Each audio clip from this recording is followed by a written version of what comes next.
I've had people ask about, or when you talk about relativism, sometimes in your writings you talk about relativism. Mm-hmm. And so if you could help us by describing what secular relativism is and how that stands juxtaposed to the gospel of life.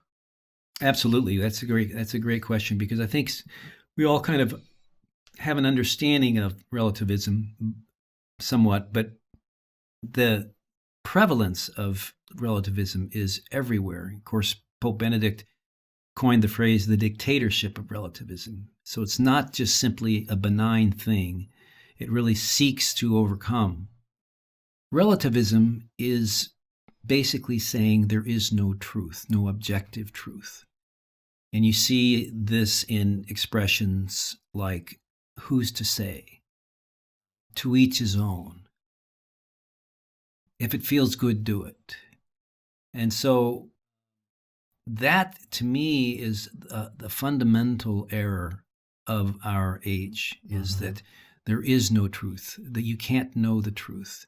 And when you do say there is a truth, then you're either called a bigot, or you're judgmental, or you're being mean. And those are all, because you're saying, well, there is a truth.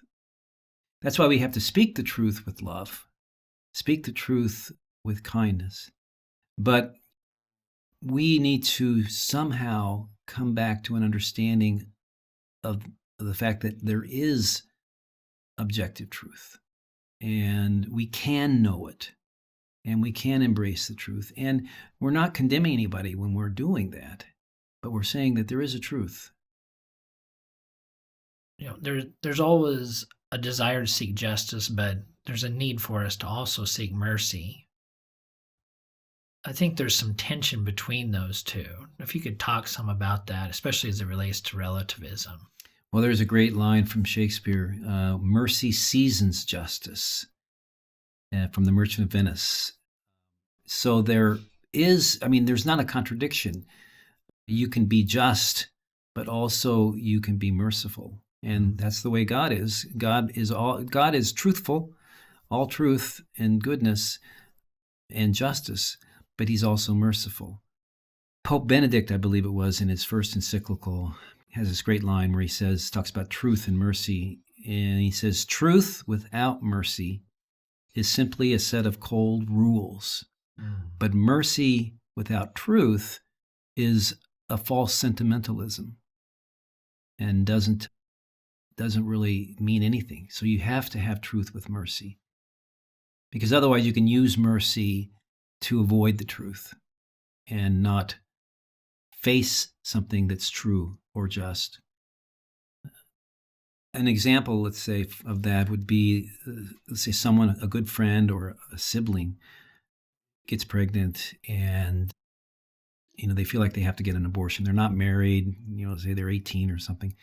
And so you, as the sibling or the good friend, want to support them because you love them.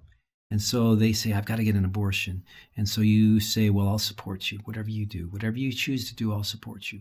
And so they support them, and they maybe take them to the abortion clinic.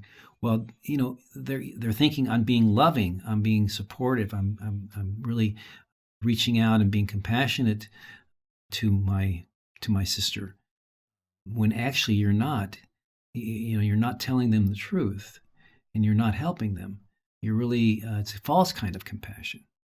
Without truth, it's like he said, it's a false sentimentalism.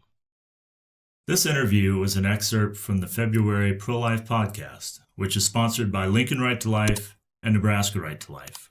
We ask that you subscribe to our YouTube channel, where the entire interview with Bishop Conley will be published in mid-February. And we also ask that you continue to pray for our pro-life leaders. They help to guide us in protecting life from conception to natural death.